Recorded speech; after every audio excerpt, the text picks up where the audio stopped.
I thought it was just a quiet dinner to celebrate Dad's 70th, but his words stopped my heart. We gathered at La Rosa, a warm restaurant with white linen and flickering candles, just the core group, as Mom called it, family, no fuss, no fanfare. I wore a navy dress bought on clearance, feeling steady as Nate adjusted my collar in the car. "You look grounded," he whispered, his voice my anchor. That word steady meant more than perfection. It was my strength earned through years of quiet resilience.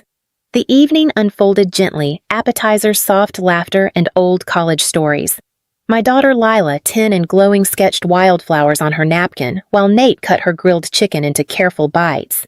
Her presence warmed the room, made it feel whole. Then came dessert. Dad stood, wineglass raised, his smile too sharp, his voice carrying a practiced weight. "I want to acknowledge something beautiful," he said, turning to my older sister Lauren. "Planning a wedding is tough, and we're thrilled to see you building something special." Lauren's face lit up, her eyes bright with pride. Then he looked at me. "And in the spirit of family unity, Megan has generously offered to share her wedding fund to make Lauren's day as perfect as she deserves." Applause broke out. "Genuine. Warm." Aunt Gail murmured, "That's so sweet." Glasses clinked. Mom added, "Megan's always been the thoughtful one." I didn't move. I didn't breathe. My chest tightened as Lauren's grateful gaze met mine, like I'd already agreed to her happiness. But I hadn't. That fund was mine. 7 years of night shifts at the hospital, skipped meals, secondhand shoes for Lila, raising her alone after a courthouse marriage that crumbled before she could walk. That money wasn't a family pool. It was my dream scraped together for a wedding. I chose a day to celebrate my life with Nate. They hadn't asked. They'd declared. In their eyes, I was the quiet one, the one who'd nod and smile, grateful just to be at the table. But this time, I wouldn't stay silent. I'd build something louder than their assumptions. Have you ever had someone decide your story for you? How did you take it back? When my first marriage ended at 28, it wasn't loud or messy, just a quiet kitchen talk that ended with, "You'll be fine." He left with a duffel bag, and I was alone with Lila, not yet 3. That same week, Lauren closed on her downtown condo. My parents arrived with wine and flowers, toasting her success while I packed up my life. No one asked if I needed help moving or childcare. They didn't even check if I was okay.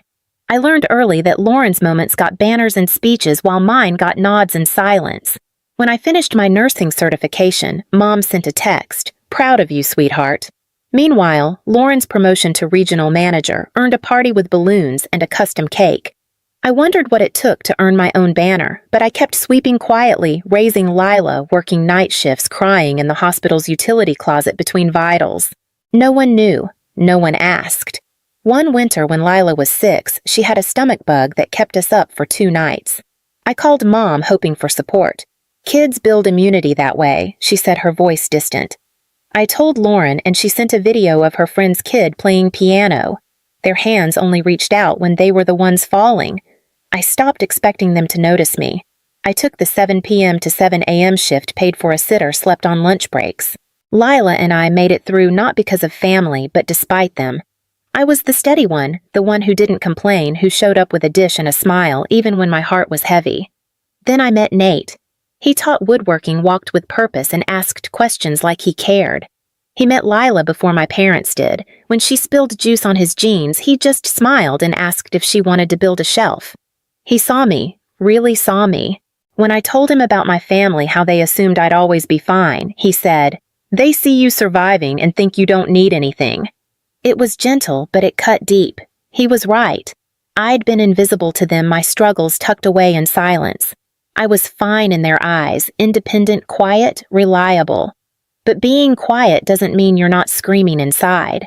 I was used to being overlooked, but this time they'd gone too far. Their assumption about my wedding fund wasn't just a mistake. It was a theft of my voice. Have you ever felt invisible to the ones who should see you most? How did you make yourself heard? The letter arrived 2 days after the dinner. Not an email, not a text. A real envelope, ivory-colored with my full name in cursive, Miss Megan Grant. Inside, a single printed sheet on thick cream paper. No handwriting, no warmth. just black ink margin aligned like a memo from someone trying to sound like family.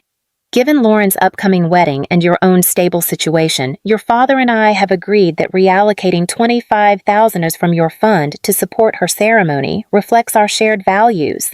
We know you'll understand. After all, family supports family. There was no request, just a decision already made dressed up as unity. I stared at the words, willing them to shift into something softer, a misunderstanding, a question, a chance to reply. But there was nothing to answer.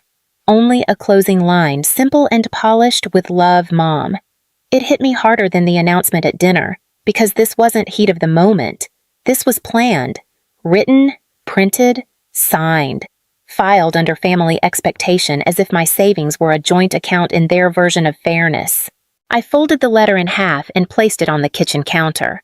Lila came in from school a few minutes later, kicking off her shoes and dropping her backpack with a thud. She looked at me then at the envelope. "Is that from Grandma?" I nodded. "Did she send you wedding stuff?" I hesitated. "Sort of." Lila walked over and rested her head against my arm. "Are you sad?" "Yes." "Did they take your dress money?" I didn't answer. She didn't push. Just stood there with me in silence, the kind that doesn't fill a room but leaves space for you to breathe if you choose. That night, I sat with Nate at the dining table, the letter unfolded between us. He read it twice, then leaned back in his chair. No rant, no plan, just a long, even breath. Then he said, "You're not overreacting." And just like that, something inside me steadied. Not like relief, more like clarity, the kind that doesn't shout, it just stops apologizing. This wasn't about money anymore. It was about how easily they rewrote the story without asking me to turn a page. The following Monday, I walked into the Blue Ridge Federal Branch on Henderson Avenue. It was the kind of place where the pens were still chained to plastic stands and the carpet smelled like pine cleaner and printer toner. A woman in her 60s greeted me at the counter with a nameplate that read, C. Mulroney. Her cardigan matched the artificial flowers on her desk. I handed over my ID and slid the envelope across to her, the letter I'd received. "I need to confirm something," I said. "This account, is it in my name only?" She adjusted her glasses and began typing, fingers moving slowly but with certainty. I watched the reflection of the screen flicker across her lenses. She didn't look up when she spoke. "Yes, ma'am. Custodial account created when you were 19. Ownership transferred to your name when you turned 25. It's been yours since." "Just me." She nodded. "No co-owners, no authorized access, no changes without your signature." I felt my shoulders drop, not in relief exactly, but in something close, something solid. I walked back to the car with the confirmation slip in my coat pocket and a strange sense of calm in my throat. It wasn't triumph. It wasn't even anger anymore. It was proof. Proof that I wasn't imagining it. That they'd tried to take something that wasn't theirs, not just in theory, but in writing. And worse, they expected me to be grateful for the gesture. Back at home, I pulled out the box where I kept important things. Lila's birth certificate, my nursing license, the backup flash drive with all my resumes. I added the letter. Then I added the bank slip. Later that evening, my phone buzzed. A text from my mom.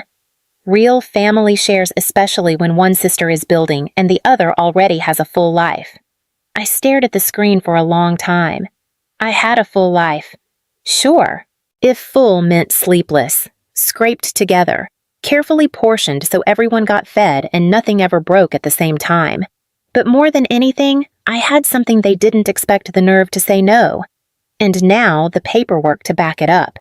It was supposed to be a simple dinner, just the four of us and Lauren's fiancé, James. My mother reserved a long table at the Ridgeview Inn, their favorite spot for elegant but not fussy. Linen napkins, fireplaces. The kind of menu where water comes with lemon and bread is called a starter. Nate offered to come. I told him not to. "I need to handle this without backup," I said.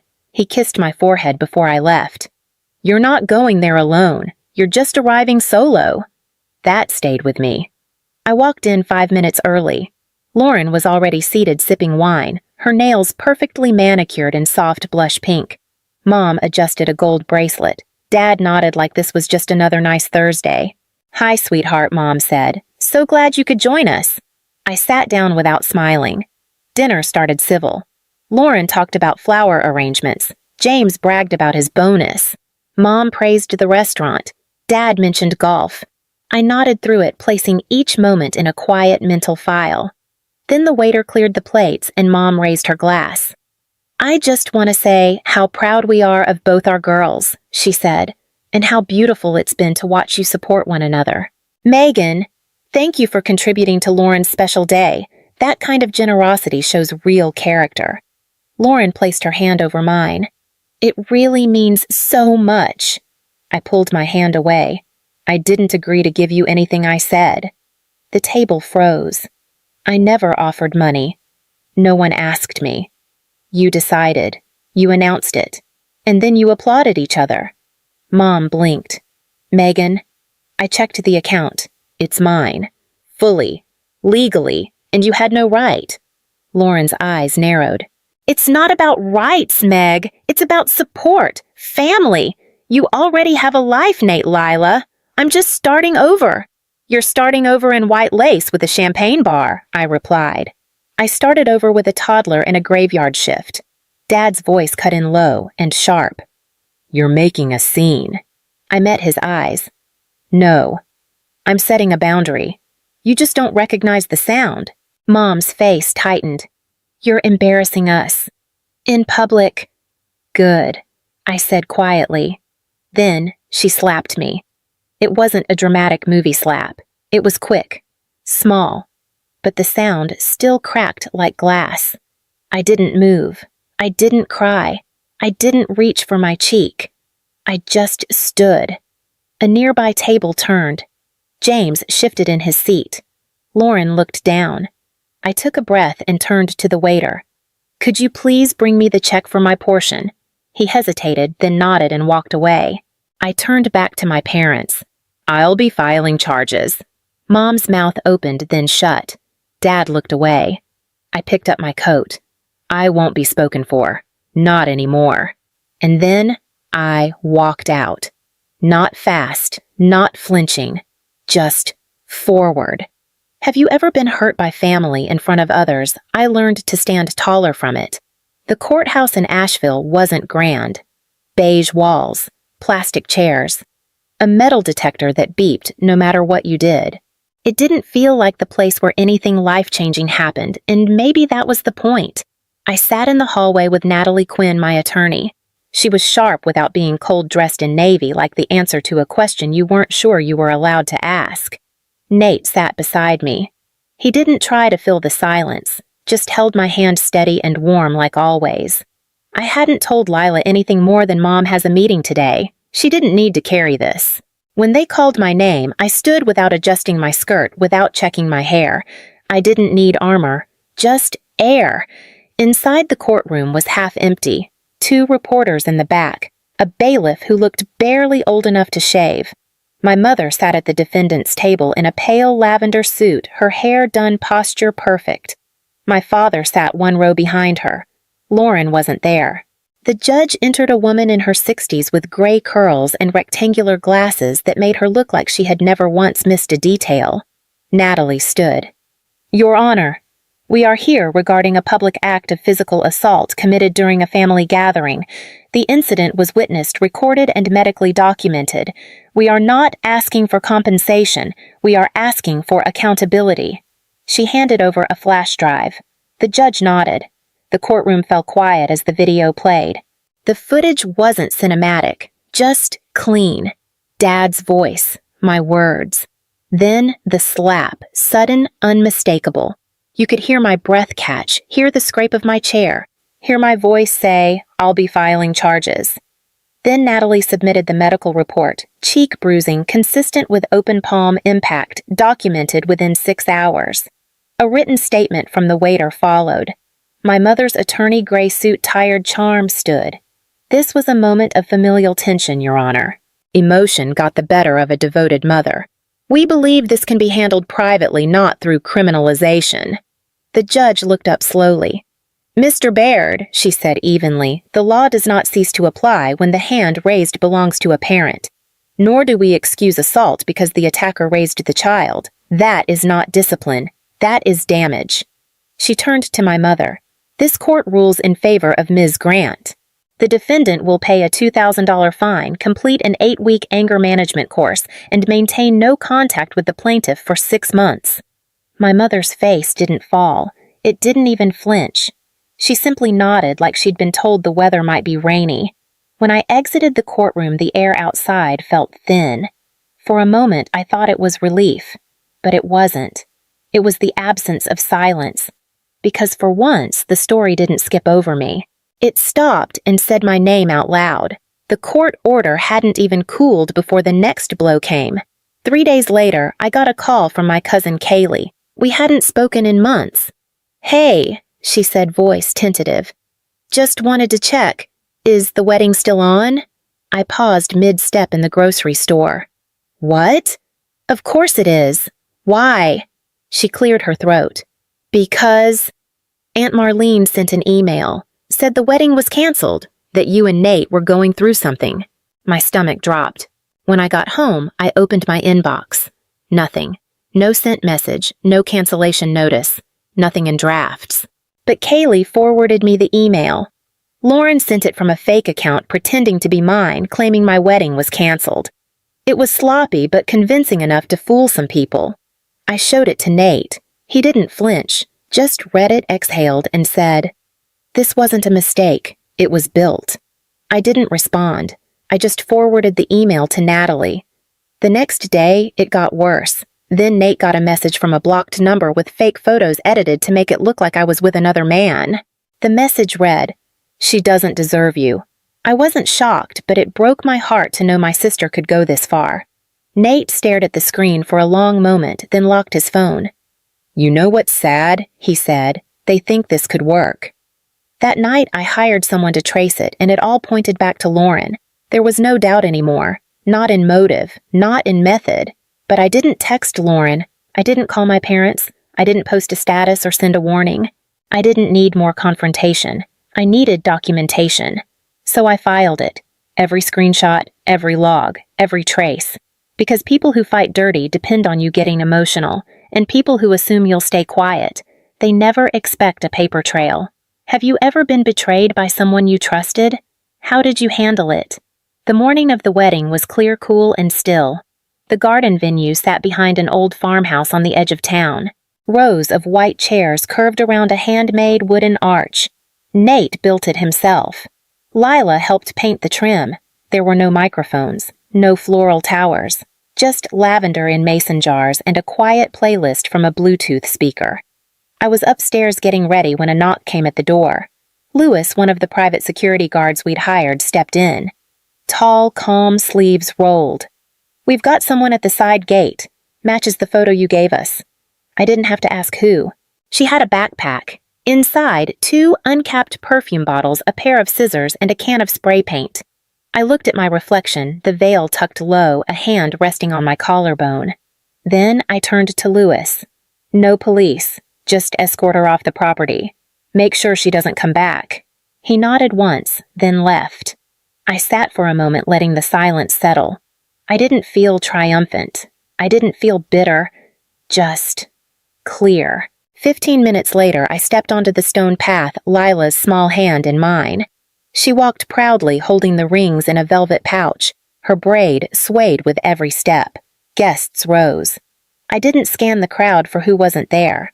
I already knew. I looked at who was friends, neighbors, my boss from the hospital, Nate's students, people who didn't need convincing of who I was. And Nate, standing beneath the arch in a navy suit he'd worn once before to a funeral. He smiled like this was the only day that had ever mattered. When I reached him, he took my hand. "You okay?" he whispered. "I'm ready." The ceremony was short, simple, kind. There were no speeches, no readings. Just the two of us making vows. We wrote ourselves quiet promises we'd already begun living. I will meet you in exhaustion and in laughter. I will honor your strength without asking you to carry more. I will never ask you to disappear so I can shine. When it ended, Lila threw handfuls of dried petals down the aisle. Nate twirled her once and she giggled like it was magic. Later during cake and coffee under the trees, Uncle Ray handed me a small envelope. Inside was a card that read, "You chose dignity when you could have chosen spectacle. You chose peace when war would have been easier. Keep choosing it." I tucked the card into my vow book, not because I needed a reminder, but because I finally knew I didn't owe anyone a performance, just a life that felt like mine.